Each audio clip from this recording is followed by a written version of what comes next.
Hello there everybody, Sam's Trains here and welcome back to the Model Railway News, your one-stop shop for everything new in the world of model railways.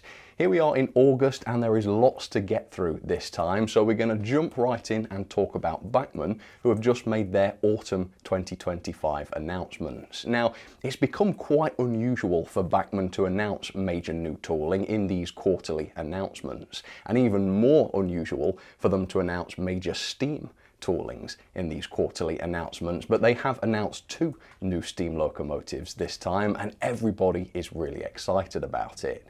The first one is an all-new LMS Class 8F Heavy 280 freight locomotive. Now obviously Hornby also produce an LMS 8F, so once again this is product duplication, but for once I am fully on board with it.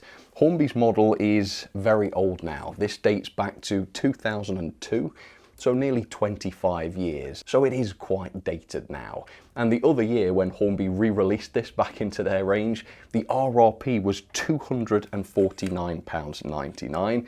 And even now, when the retailers have discounted it to try and get it to shift, they're still £189.99, which is just absolutely ridiculous for a 20-plus-year-old model. And thanks to Bachmann's announcements, I think Hornby's days of charging that kind of money for a 25-year-old model are well and truly over.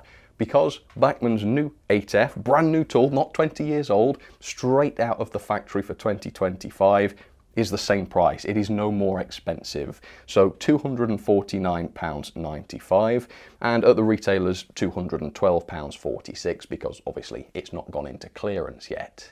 So on the surface this seems like a much better proposition than Hornby's. It's the same amount of money, it is still very expensive, but this is new, it's not old and it's no more expensive. But yeah, it is an awful lot of money, but get a load of the specs.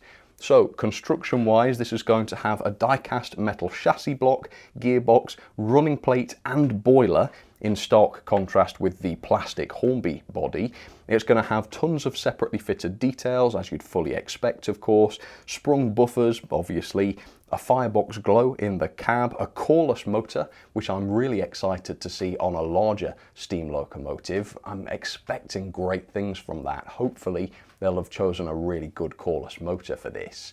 It's also going to have pre-fitted stay-alive capacitors and much, much more. Plus, they're doing a more expensive sound-fitted deluxe version, which also has their auto-release couplings too, which I think is the first time we've seen this on a steam locomotive. So they are offering a lot. It is an expensive model, but it sounds like money has actually been spent on this model, which is fantastic. They have revealed engineering prototypes for these models so far, and they show just how much work has gone into this model. So you can see the quality details here, including the wire metal handrails. You've also got some turned metal parts you can see on here as well. That's the safety valves, very good quality. There's an optional plough, as you can see on this photo, so you can fit that to the front if you want. That's a nice extra. And Bachmann's photos highlight the variations as well. There's different smoke box doors to represent the different variants. There's 3 different style of tender. We've got the welded or riveted Stanier tender or the Fowler tender. All of those are being done in this new tooling. Plus we've got a shot of the inside of the cab, which is going to be fully detailed, fully painted, obviously, and it's going to have the lighting, as I mentioned. Yeah, this looks really, really good. It's very exciting to have a brand new 8F, and of course, it's highly overdue. 2002 since we last had an all-new tooled 8F. It's about time we saw what a 2025 8F really looks like. A 2025 8F with an RRP of 250 quid, no less. Hopefully we'll find out quite soon. Obviously they've got these engineering prototypes, so the project is well underway. Can't wait to see where this goes next. That's not all though. I mentioned they've made 2 new Steam announcements, and the second one is the NER E-Class, which is known as the J71 as well, I believe. Now this is going to use some of the tooling from the existing J72 tank, or the E1 model that they did a few years ago, but they have created quite a lot of new tooling for this new E-Class. It's not going to be just a simple repaint. So from the photos they've showed, it actually looks very different from the E1. It's got a smaller coal bunker apparently, a new boiler with separate clap valves and associated pipework, different safety valves too, with the shiny safety valve bonnet, which looks very different of course, but it's going to have many of the same quality features as before, such as the die-cast running plate for example. They've announced 3 different versions of the model to choose from initially. You've got the original NER green, there's the LNER black, which looks stunning with the lining and the brasswork of course, and then there's the less complex but still very smart looking BR black version. It is these black liveries that are the cheapest. These are £159.95 RRP or £135.95 at the retailers, with the green example being £10 more expensive at £169.95 RRP or £144.45 at the retailers. Pity that the arguably nicest livery had to have a premium attached to it, especially when actually if you compare it with the LNER black version, there's not much of a difference in complexity. So maybe you are just paying a premium for the slightly more popular liveries. Is it going to be more popular? I don't know. It seems this sort of livery has sold well in the past, but I don't know. Maybe it's less popular and they're having to charge more to make up the difference. I don't know. It is £10. Maybe it's worth it. We shall see. Compare this with 2020 when the E1 came out. That thing cost £110.46 at the retailers. So it's up by £34 in 5 years, which is kind of steep sounding, but if you adjust for inflation, it's actually only gone up by £5. So again, you know, pity it's gone up and not down, given that they're using some of the same tooling, but I guess £5 up in 5 years isn't that bad. So hopefully these are going to be worth it.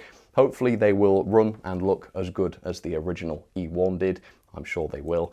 And yeah, this is something, again, that I'm really looking forward to. So this month's Bachmann announcement has been fantastic. Really, really exciting with some new stuff to see. And if you're interested in any of this and the other stuff Bachmann have announced, I'll pop an affiliate link down in the description. I'm not going to go over everything they've announced, but there are a few models returning to the range, which I think are worth a mention. For example, the LBSC E4 is back in the range. Lovely to see this thing again because it's been a while. £140 each at the retailers. The Wickham trolley, Bachmann's smallest locomotive, if you want to call it a locomotive, that's back again at £84.95 at the retailers. That doesn't seem too bad really, does it? I mean, yeah, it's only a tiny thing, but it's very detailed and it's brilliant mechanically. So yeah, pleased to see that back. And like I say, if you're interested in the other announcements Bachmann made, I'll link those affiliately, oh, a new word I've invented yet again, down in the description.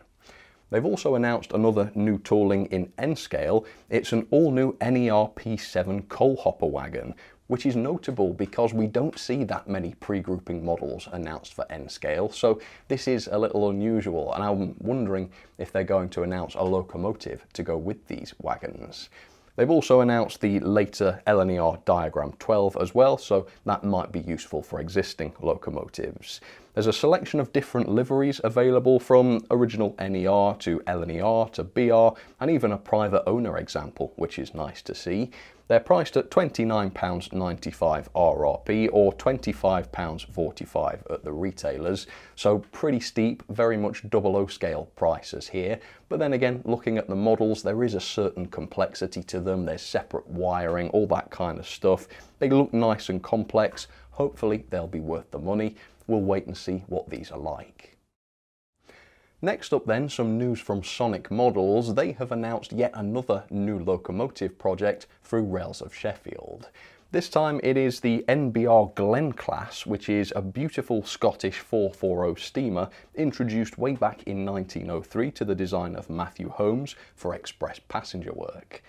They've announced a great selection of liveries initially. You can't see any of them yet, but they are doing the North British olive brown, described as having full lining and a coat of arms on it. LNER grass green, which sounds lovely.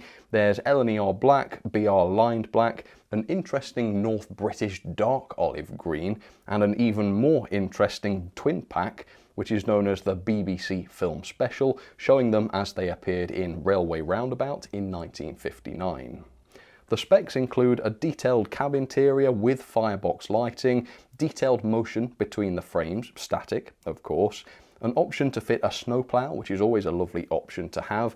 It's also going to have separate lamps and fireman's tools for you to use, plus there's the usual features such as wire handrails. Mechanically, these are going to be DCC ready with a 21-pin DCC socket. They'll have NEM couplings, of course, pre-fitted speakers as well. I'm buck jumping for joy to hear that. No real detail on the motor yet though. And it's going to be picking up from both the Loco driving wheels and the tender wheels. And for exclusive models, these are actually quite reasonably priced. So the Rails price is to be £189.95 each, which actually makes them cheaper than the D-Class, despite that Loco being quite a few years old now. So at the very least, these are competitively priced. They say they're moving on to tooling soon, which means this project is about to get serious very quickly, and it's something I'm really looking forward to. I think it's a little bit hard to imagine what these models are going to look like because they haven't posted any livery artwork yet. I think once we get the mock-ups for the liveries, it'll be a lot clearer what to expect from these, but it certainly looks like a beautiful class of locomotive, and I can't wait to see how these turn out. So if you'd like to pre-order, I'll pop an affiliate link down in the description for you. Speaking of Rails, they've just introduced a new rewards scheme, which is something I've wanted them to do for ages, and it's pretty interesting, so I thought we'd take a look. So the new scheme means that for every £1 you spend with them, you'll earn 1 point, and then you can exchange those points for gift vouchers. 500 points equals £5, so it's a penny a point, which means for everything you spend, they'll give you 1% back, which obviously doesn't sound like an awful lot, but it's better than nothing. So that means when you buy a locomotive, for example, from Rails, and it's 10% off the RRP, you'll actually get 11% off the RRP, which is, again, a nice little bonus, isn't it? It's a nice way for them to give you something back for your loyalty and for shopping with Rails. I think it's a good idea. When models cost hundreds of pounds these days, that 1% extra back can really add up, especially across multiple purchases. You can also earn points for just joining, for signing up to mailing lists, following socials, and if you spend quite a lot annually, you can unlock extra perks as well, such as you get points for your birthday. There are days where points are doubled or even tripled if you spend £850 or more with them a year. So yeah, I quite like loyalty schemes. It's nice for customers to get a little bit of something back, and this seems quite generous actually, especially if you're somebody that spends more than £850 with them a year, which is what, 4 or 5 locos? That's not out of the question, is it? And if you get a triple points day, that means what, 3% back on a purchase? That's quite significant. So interesting to see how this plays out, and nice work on Rails for giving customers a little something back. Let's go over some of the news from Rapido then. So over the past few weeks, they have released their brand new LBSC E1 tank engine. And this was a lovely model. If you'd like to check out the review, I'll pop a link in the top right now. So it was a very decent model, but there were a number of issues in the instruction manual which actually contained a lot of the wrong information, which actually could have led to customers damaging their models potentially. And the great news is that they have responded to this by updating the online version of the manual, which is good to see. It's nice to see feedback being taken on board. The bad news is they still got it wrong. They say that for body removal and DCC fitting, they've, quote, updated the model's instructions for the DCC fitting process to clarify that the boiler and tanks are removed, but not the cab. Now, I'm not sure why they've doubled down and said again that the cab doesn't need removing. I don't know if it's because I disagreed with them and they didn't like it, but to clarify, the cab absolutely does need removing. Why? because the whistle is attached to both the boiler and the cab, and similarly the Westinghouse pump around the other side is connected to both the tanks and boiler and the cab. So the cab is connected to the boiler and the tanks, as I found during my review, and I did say that in my review, and so removing the boiler and the tanks and not the cab would cause these parts to be broken. So you mustn't do that. And it might be that these parts are not glued in so that you could get them out of their locating holes potentially, but A, there's no mention of this in the new instructions, and that kind of seems quite important to say, given that these are fragile plastic parts, and B, there's no point risking breaking these parts when you can just undo 2 more screws and remove the whole body. So it's just bizarre. Oh, and by the way, the cab handrails, these disengage easily without any risk of shearing, so these aren't an issue either. I don't know, sometimes you've just got to accept that Sam's Train's got it right and make the change. Because now this has to be changed again, otherwise even more people are going to end up breaking their models. I don't know, maybe I should charge them a consultancy fee at this point. Although, to be fair, their updated instructions for removing the base keeper plate are much better now, so that should help many people to service their models without damaging the brake rigging, as I did. In other Rapido news, the first engineering prototypes for their new Great Western County class have arrived, and they have shared them with us.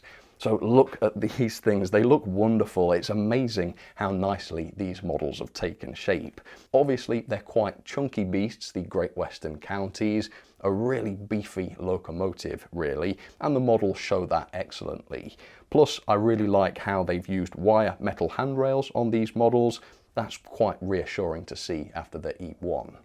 They've also revealed colour production samples of their Great Western Small Prairie locomotives, suggesting these models are nearing completion as well. They look extremely shiny, just like the real things, and I don't mean extremely shiny in a bad way either, I mean just the right amount of shiny.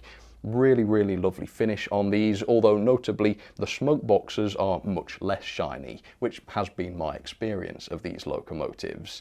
They're looking very, very realistic, and I can't wait to see the final models. Apparently, they're still hoping that these will be delivered this year in 2025, so with a bit of luck and maybe a lack of delay, these models will be with us quite soon.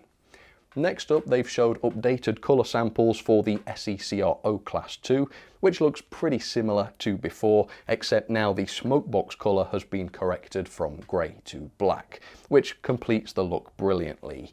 Again, they're hoping these models will arrive for Q3 2025. I forget when that ends now. Only a month or so to go, isn't it? So again, these models should be due imminently. Can't wait to see it. And then something that I didn't mention last month and a lot of people brought to my attention, so thank you for that everybody, is the Port of Par Bagnall twins. Rapido revealed decorated samples of these and they look absolutely amazing. I was lucky enough to see one of these twins this year and I can say they have absolutely nailed the colour. These look spot on. So again, these are going to be due Q3 apparently. If you're interested in pre-ordering any of these Rapido models, I'll pop an affiliate link down in the description. But it certainly seems that an awful lot of Rapido locomotive projects are nearing completion at roughly the same time. So hopefully before Christmas, with a bit of luck, we're going to be seeing a lot from them, which is great. So stay tuned. Up next then, we have another major locomotive announcement by Cavalex. It is an all-new Class 47. And I have to admit, when I saw this announcement, I did roll my eyes a little bit. I thought, do we really need another Class 47? Because of course we have the Hornby Railroad Class 47, which caters for the budget end of the market. We have the new Helgen Class 47, which caters for the I hate my life corner of the market. And then of course we have the more premium Bachmann Class 47, which was only recently released. It was very well received, people really liked that model, I didn't see any major complaints, and I'm sure given enough time, Bachmann would work their way through all of the variants that people wanted to see. And yet, Cavalex have announced yet another Class 47. Now, do I think this will be a good model? Yes, I do. The Class 60 was good, it was well received. It's not that I don't think Cavalex can do a good job of this, it's just, were people asking for another 47? I don't know. Maybe they will release this model and we will all see what Bachmann's model failed to deliver and how much better the Cavalex is. Only time will tell on this. In fact, we don't have an awful lot of information about the model at the moment. These don't look like samples to me, these look like renders, so we've not really seen anything physical, and at the moment the prices have not been announced for this model. And I think price is going to be an important point for comparison here, because obviously with the Class 60, we had a great Class 60 from Cavalex and Accurascale, but Cavalex were not able to compete on price, and so for me, Accurascale won it. It's important to know how Cavalex's price for the 47 is going to compare with the Bachmann one, and at the moment they haven't announced that. So does that mean they don't want to announce it, or is the project so early on that it's actually too soon to announce it, and they don't want to risk having to up the price later on? But either way, at the moment we don't have the price. We do have some of the other specs though, so it's going to have a 21-pin DCC interface, the now standard removable magnetic roof panel for access to the DCC decoder socket. It is going to have working roof fans that work on both analog and digital, so that's something Bachmann doesn't have on their model. It was only the much more expensive sound-fitted deluxe models that had the working fans for Bachmann. Obviously, it's going to have a full lighting suite with loads of lighting functions, including cab lighting and much more, of course. It's going to have the Hall sensors again for the flange squeal sound effects around curves, a Stay Alive power bank pre-fitted, a cordless motor. Yet again, that's another cordless motor we've had announced this month in a larger locomotive. We've seen it in lots of smaller engines, but not so much bigger ones. I think it's a good choice. Cordless motors don't have to be these puny things. I've seen seriously large ones and they perform very well. Curious to see how one performs in a large, heavy diesel. Hopefully heavy. Accurascale Class 60. Sorry, got a sore throat. There's also support for both EM and P4 modelers like there was with the Class 60, and detail-wise they're going to be using photo-etched roof grills. It's going to have a highly detailed underframe, lots of separately fitted details across the model. Etched nameplates will be included, which will be a nice bonus if that does come to pass, and interchangeable parts held on by magnets, for which they've come up with the acronym AMD to confuse you and add more unnecessary jargon into the world. They've showed renders for their models, which do look fantastic, of course, yet it sure does look like a Class 47. So this sounds great, and I'm very curious to see how this model turns out. At the moment, it's not clear to me what this model is going to do that Bachmann's didn't, except for the fans maybe. It's not clear to me how a new Class 47 is justified at the moment, but hopefully more information will come out soon and we'll all be able to see exactly why Cavalex chose to do this. Now, on the subject of Cavalex, following my review of the new Accurascale Class 60, they left me a very detailed comment with some corrections for my comparison. Now, I'll freely admit I am not an expert on prototypes, so I'm more than happy to address anything like this if it does come up from my reviews. So, firstly, on the plastic door handrails, they said, ours are plastic because the real loco has flattened oval profiles, not round. These cannot be accurately modelled with steel wire, and as such are moulded in plastic and then painted and inserted like the wire ones so that their shape is correct. So yeah, I stand corrected. That sounds fair enough to me. Quite right. Secondly, with regards to the horns, I thought these actually looked worse than Accurascale's because it was obvious they weren't hollow. But Cavalex say they were fitted with snow shields, which all Class 60s got fitted with in the late 90s. This makes the horns look like they have a flat face as shown on 076. So quite right again, these horns are not a disadvantage after all, as I first thought they were. Thirdly, on the headlight units having ribs or no ribs, Cavalex say both locos in the review have the same headlights in real life. That's the original BMAC units fitted from new. They all have the surface detail of the Cavalex version and all have ribbed lenses. So it seems incorrect then that the Accurascale model actually has no ribs. They also said that the position of the engine room light was correct on their model, being mounted to the rear of the bulkhead, so again, that's fair enough. And while I'm at it, it's been brought to my attention that things like the fans inside the cabs were actually a later addition, so the fact that Accurascale's model didn't have the fan and the Cavalex model did is not actually a disadvantage then to the Acura scale, meaning that the two different cabs are actually a lot closer than I thought. Back to Cavalex's comment though, there are some things that I'm not going to give them a pass on here. First, they said the driver's door window on our model is not blanked off, it's actually moulded in clear, but due to the bulkhead inside, light doesn't pass right through the model. On the real Loco, you have to be looking directly in line with the window to see through anyway, and we chose to add a bulkhead to hide the internal PCBs, etc. inside the model. Well, it's not really important what's blanking the windows out. The point is they are blanked out, okay, by the bulkhead, which is inaccurate, and I think Acura Scale's model did do this better. They also said, I would also like to mention that all of our Locos with names, etc. are supplied with a full suite of etched plates, etc. and etched fitting jig and mounting tape to fit them. It was a little unfair to criticise our model based on no plates, etc. when 60076 wasn't supposed to have them in the first place. Well, no, it wasn't unfair. I criticised them because they claimed that the model came with etched nameplates and then they didn't send them. Well, you can't do that. Fair enough if the plates were unprototypical for my example, but then don't tell buyers they're included when actually they're not going to be. A couple of non-detail points as well. The sticky couplings that collided with other parts, they explained by saying it was not a design issue but a factory one. That doesn't matter, it went out to customers, so the criticism is justified. Lastly, as for the gear issue with batch 1, this is not an issue with batch 2, which is good to hear by the way.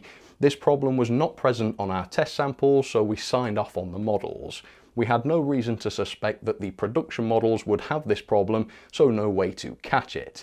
But when it was brought to our attention after delivery, we very quickly formulated a solution within 2 weeks and had remedial parts out to customers from the factory in under a month.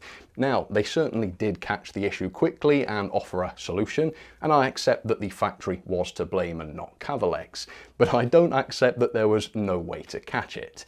It's fairly common for factories to make mistakes and build models not to spec, which is why models need to go through quality checks on delivery. Perhaps not every single one of them, but even checking a small sample should have brought this issue to light, so again, not quite no way to catch it.